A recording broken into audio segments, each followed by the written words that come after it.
मेरे पिछले वीडियो में मैंने आपको बताया कि मेरे डॉक्टर के साथ मेरी क्या बातचीत हुई, मेरे एन्यूरिज्म और उसके ट्रीटमेंट के बारे में। इस वीडियो में मैं आपको बताना चाहता हूँ कि इस जर्नी का सबसे कठिन डिसीजन, एक्चुअली हो सकता है कि मेरे लाइफ का सबसे बड़ा डिसीजन मैंने क्या लिया और कैसे लिया। मैं सीधे सीधे ये बात भी कहना चाहता हूँ कि मैं कोई डॉक्टर नहीं हूँ और ये कोई मेडिकल एडवाइस नहीं है। मैं यहाँ पे कोई एक पर्टिकुलर ट्रीटमेंट को इनकरेज नहीं कर रहा हूँ या किसी पर्टिकुलर ट्रीटमेंट को डिस्करेज भी नहीं कर रहा हूँ। सभी एन्यूरिज्म, सभी व्यक्ति, सबकी मेडिकल कंडीशन, सिचुएशन डिफरेंट है। मैं खाली शेयर करना चाहता हूँ कि मैंने किस तरह से यह डिसीजन लिया। मैं वहाँ से स्टार्ट करना चाहता हूँ जहाँ मैंने अपने पिछले वीडियो में छोड़ा। आपको याद होगा कि हमारे डॉक्टर ने मुझे रेकमेंड किया कि मैं DSC, जो कि एंजियोग्राम होता है, ब्रेन का एंजियोग्राम, उसको करवा लूँ। तो पहले तो मैं बहुत हिचकिचाया क्योंकि वो भी एक मिनिमली इन्वेसिव प्रोसेस है। जैसे कि कॉइलिंग, जो कि एक्चुअल ट्रीटमेंट है एन्यूरिज्म का, उसमें एक थिन ट्यूब जो कि आर्टरी से घुसाते हैं, जो कि ऊपर ब्रेन तक पहुंचता है। इस प्रोसीजर में वही प्रोसेस यूज होता है, लेकिन वो जो थिन ट्यूब है वो ब्रेन तक नहीं जाके सिर्फ गले तक जाता है और वहाँ पे डाई छिड़क दिया जाता है। उसके बाद वो बहुत हाई रिजोल्यूशन के पिक्चर्स लेते हैं एन्यूरिज्म का, जिससे कि डॉक्टर को पता चलता है कि एक्चुअल शेप कैसा है और उस बेसिस पर वो ट्रीटमेंट रिकमेंड करे। तो मैं पहले हिचकिचाया, लेकिन फिर बाद में एग्री कर गया और ये मेरे को सरप्राइज था कि बहुत ही स्मूथली गया। मैं मॉर्निंग में गया हॉस्पिटल, शाम को आ गया। उस लोगों ने मुझे एनेस्थीसिया भी नहीं दिया था, खाली सीडेट किया था। मुझको मालूम था कि क्या चल रहा है और सिर्फ एक हल्का सा दर्द हुआ जब उन्होंने मेरे रिस्ट के आर्टरी में एक छेद किया।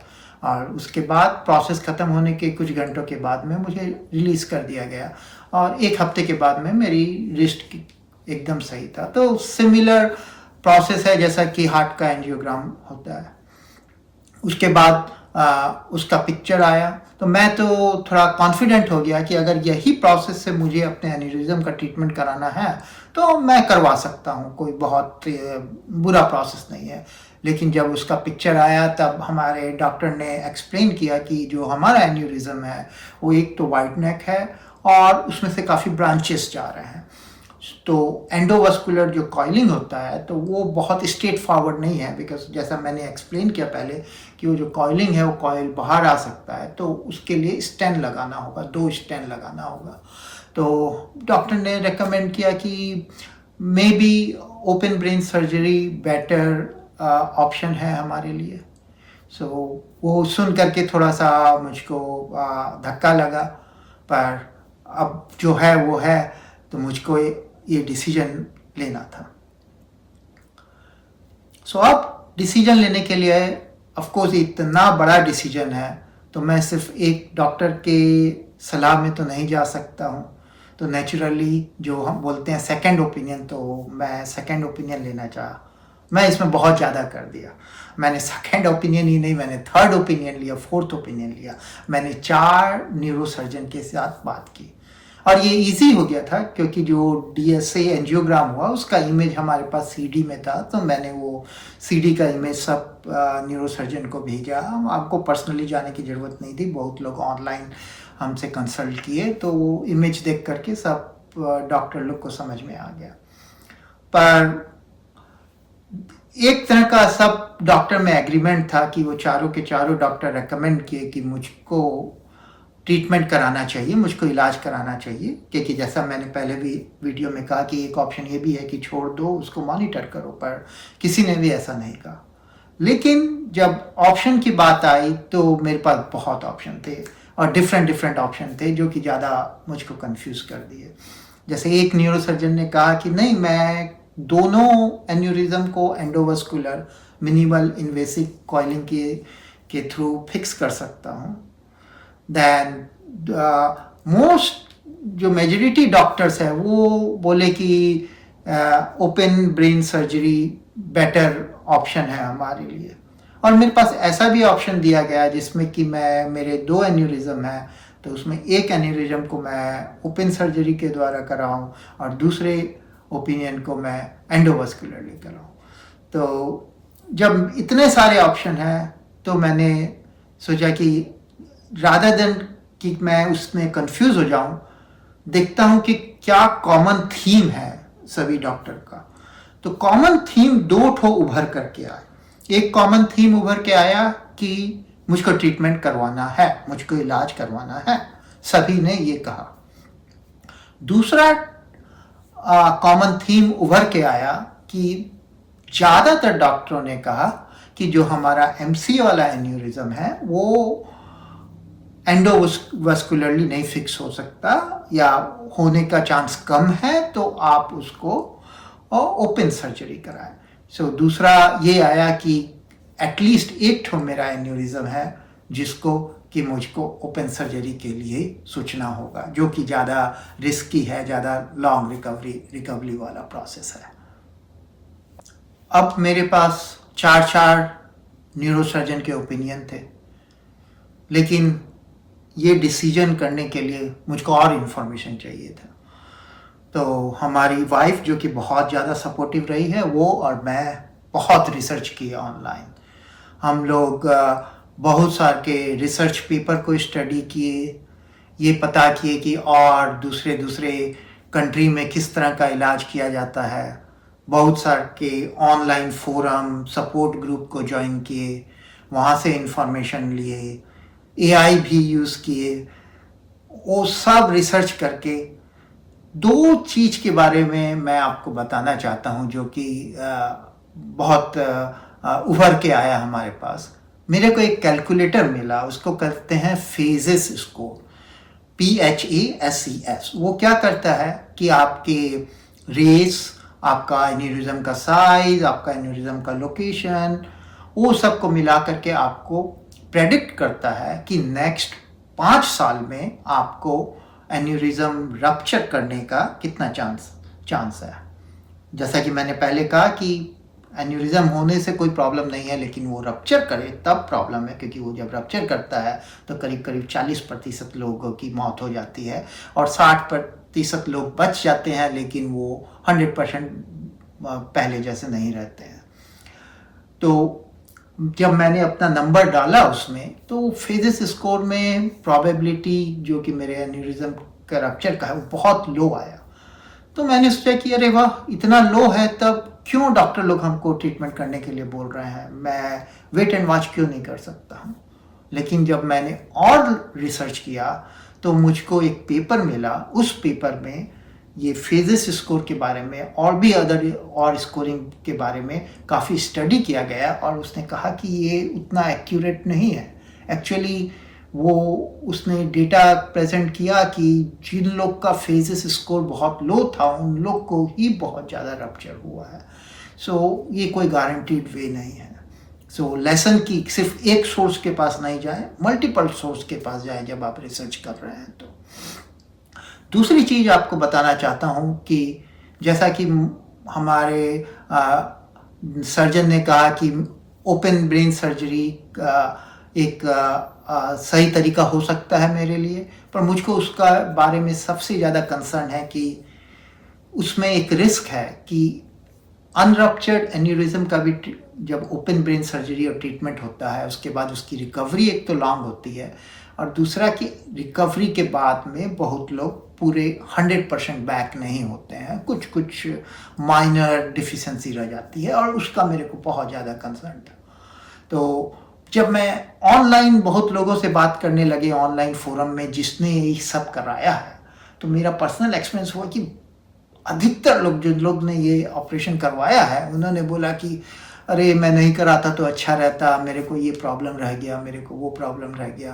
तो उससे मैं बहुत ज़्यादा भयभीत हो गया। लेकिन बाद में बहुत लोगों ने ये कहा कि अगर आप ऑनलाइन लोगों से मिल रहे हैं तो वही लोग आएंगे बताने के लिए जिसका नेगेटिव एक्सपीरियंस हुआ है। जो पॉजिटिव एक्सपीरियंस हुआ है शायद वो नहीं आएंगे इंटरनेट में आपको बताने के लिए। और उसके बाद मेरे को एक और स्टडी पेपर मिली, उसमें वो था कि बहुत कम लोग जैसा ऐसा है कि जो ऐसा फील करते हैं, लेकिन टाइम दिया जाए तो बिटवीन 8 महीने से 12 महीने के अंदर में ज़्यादातर लोग अपने बेस लाइन में आ गए थे। अब मेरे पास सब कुछ था, मेरे पास मल्टीपल डॉक्टर्स के ओपिनियन थे, मैंने जो रिसर्च किया वो सब स्टडी पेपर्स थे, मेरे पास प्रोबेबिलिटी थी, मेरे पास आउटकम का नंबर था और मेरे को डिसीजन लेना था। लेकिन ये कोई मैथ का इक्वेशन तो सॉल्व नहीं करना है, ये तो बहुत पर्सनल और इमोशनल डिसीजन है। तो मैंने उसके बारे में और सोचना शुरू किया और मैंने अपना एक माइंड शिफ्ट किया। तो पहले मैं सोच रहा था कि भाई सबसे सेफेस्ट ऑप्शन क्या है वो देखा जाए, और मुझको स्ट्रगल हो रहा था उस डिसीजन बनाने में। मैंने अब सोचना शुरू किया कि मैं कितना रिस्क ले सकता हूँ। क्यों? क्योंकि कोई भी गुड ऑप्शन नहीं है। कोई भी ऑप्शन मैं लूँ सब में रिस्क है। अगर मैं ऑप्शन लूँ वेट एंड वॉच तो उसमें रिस्क है कि अगर वो रप्चर किया तो मेरी मौत भी हो सकती है या मैं डिसेबल भी हो सकता हूँ। यदि मैंने ऑप्शन लिया कि एंडोवास्कुलर कॉइलिंग से फिक्स कर लूँ जिससे कि सिर्फ एक आर्टरी से फिक्स हो जाएगी, तो उसमें रिस्क है कि अराउंड 15% और 30% मेरे MCA वाले में कि वो शायद फिक्स नहीं हो या फिर दोबारा आकर के हमको फिक्स करना पड़े। तीसरा ऑप्शन ओपन ब्रेन सर्जरी का था, जो क्लिपिंग का, कि मैं क्लिपिंग करवा लूँ। तो उसमें रिस्क ये है कि जैसा मैंने पहले कहा कि सर्जरी के बाद में रिकवरी लंबा रहेगा और थोड़ा सा चांस है कि मैं ऑपरेशन होने के बाद भी, सक्सेसफुल ऑपरेशन होने के बाद भी कुछ डेफिसिट रहेगी। कोई भी ऐसा नहीं है कि जो कि रिस्क फ्री है। कितना रिस्क मैं ले सकता हूँ।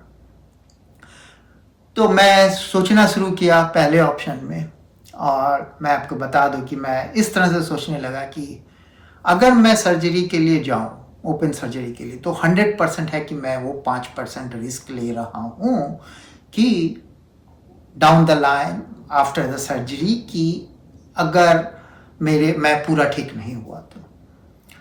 अगर मैं वेट एंड वॉच करूं तो पहला चीज है कि कोई गारंटी नहीं है कि मेरा एन्यूरिज्म रप्चर होगा, और ये भी गारंटी नहीं है कि नेक्स्ट 5 इयर्स में होगा, 10 इयर्स में होगा। हो सकता है कि पूरी लाइफ में कभी वो रप्चर ही नहीं करे।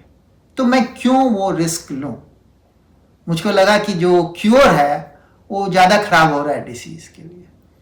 फिर मैं सोचने लगा कि हम लोग रोज रोड में ड्राइव करते हैं, कितना एक्सीडेंट होता है। तो हमको एक्सीडेंट हो सकता है, मेरी मौत हो सकती है, हम डिसेबल हो सकते हैं, पर हम लोग कुछ करते हैं उसके बारे में? हम लोग कुछ नहीं करते हैं। तो शायद मैं ये रिस्क ले सकता हूँ। अरे भाई, ये कोई कैंसर तो नहीं है कि कैंसर में आपको बोला जाता है कि आपके पास इतना टाइम है और आपको इलाज करवाना है। ये तो भाई अनसर्टन है। अगर रप्चर हुआ तब प्रॉब्लम है, तो मैं वो रिस्क ले सकता हूँ। लेकिन एक चीज मेरा पूरा थिंकिंग चेंज कर दिया।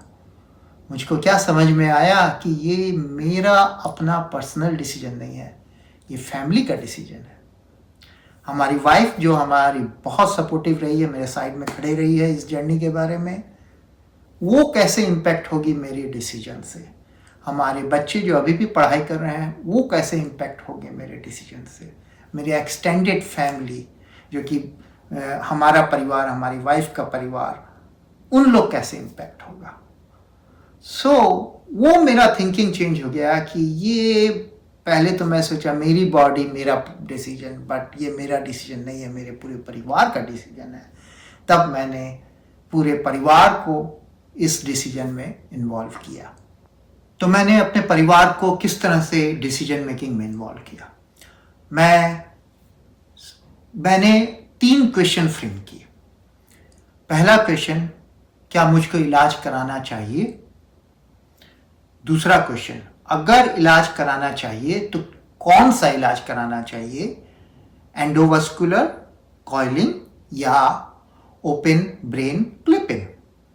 और तीसरा क्वेश्चन कि किस सर्जन से करवाना चाहिए, क्योंकि अब तक मैंने 4 सर्जन से बात की थी। सो मैंने ये तीनों क्वेश्चन अपने एडल्ट सन, ऑफ कोर्स मेरी वाइफ और मेरे वाइफ के परिवार वालों और मेरे अपने परिवार वालों सबको ये क्वेश्चन पूछा है। तो पहला क्वेश्चन जो है वो बहुत इजीली एड्रेस्ड हो गया, क्योंकि vast majority of family member ने से कहा कि नहीं, इलाज कराना चाहिए। हम लोग, जब हमें पता चल गया है इसके बारे में, तो हम लोग इतना रिस्क नहीं ले सकते हैं। तो अब पता चल गया है तो आप इलाज कराइए। तो पहला क्वेश्चन वहाँ सेटल हो गया। दूसरे क्वेश्चन में थोड़ा डिवीजन था कि भाई कंजर्वेटिव ट्रीटमेंट कराएं कि एंडोवास्कुलर करा लें और बाद में जो होगा देखा जाएगा, या फिर एक साथ ओपन ब्रेन सर्जरी करा लें। तो उसमें मेरा विचार थोड़ा ज़्यादा महत्व रखा। वो मैंने ये कहा कि मैं एक भी सर्जरी के लिए डर रहा हूँ, तो मैं बार बार वाला चीज़ नहीं कर सकता हूँ। मैं ऐसा करवाना चाहता हूँ कि मैं एक बार करूँ, काम खत्म हो। तो एक बार करूँ, तो अगर एंडोवास्कुलर कराएंगे तो 2 एन्यूरिज्म है, तो दोनों एक साथ नहीं हो सकता, उसके लिए 2 बार करना होगा। अगर आप एक ओपन कराएं, एक एंडोवास्कुलर कराएं, तभी भी 2 बार होगा।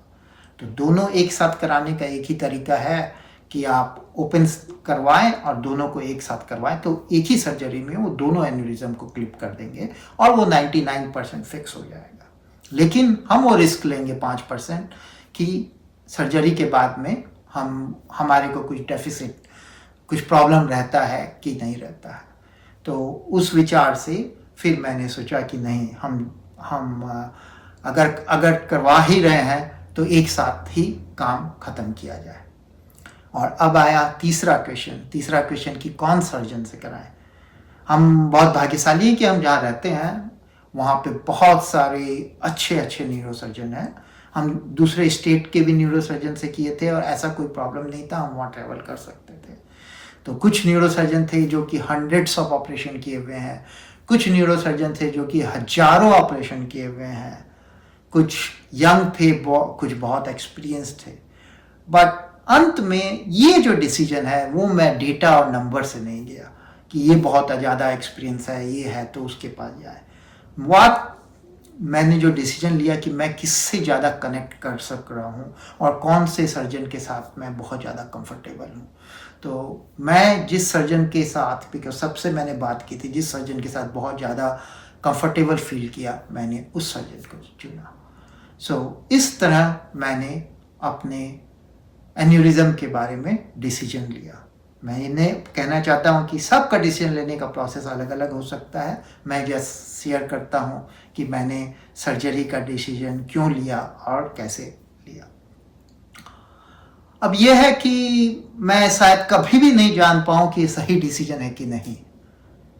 कोई भी नहीं जानता कि वेदर मेरा एन्यूरिज्म रप्चर करेगा कि नहीं करेगा, तो वो कभी पता नहीं चल सकता। लेकिन मेरे को मेरे डिसीजन से कंफर्टेबल होना चाहिए। सो क्यों मैं कंफर्टेबल हूँ? वो कंफर्टेबल इसलिए हूँ कि मैंने सारे क्वेश्चन पूछे जो क्वेश्चन पूछ सकते थे। मैंने अपना पूरा रिसर्च किया, जितना रिसर्च मैं कर सकता था। मैंने एक से ज़्यादा 4 न्यूरोसर्जन का ओपिनियन लिया। मैंने ये समझा कि ये मेरा पर्सनल और व्यक्तिगत डिसीजन नहीं है, बल्कि ये परिवार का डिसीजन है। और मैंने ये समझा कि जो भी डिसीजन है उसमें परिवार की सहमति है। तो इतना कुछ होने के बाद मैं अपने डिसीजन से कंफर्टेबल हूँ। मैं जब ये रिकॉर्ड कर रहा हूँ तो अभी मेरी सर्जरी नहीं हुई है, सर्जरी होने वाली है। और मैं आपको अपने जर्नी के साथ में लेके जाऊंगा, आपको बताऊंगा कि सर्जरी कैसे हुआ और उसके बाद हमारी रिकवरी कैसे हुई। अगर आप भी एन्यूरिज्म से डायग्नोज हुए हैं और आप भी डिसीजन लेने के लिए स्ट्रगल कर रहे हैं, तो उसमें कोई ऐसी बात नहीं है कि आप फेल हो रहे हैं। एक्चुअली आप इसको सीरियसली ले रहे हैं और हम आपको वर्ल्ड का सारा हिम्मत देने के लिए भगवान से प्रार्थना करते हैं कि आप में भी हिम्मत हो कि आप एक सही और एक कंफर्टेबल फैसला ले सकें। धन्यवाद। कृपया देखते रहिए मेरी जर्नी इस चैनल पर।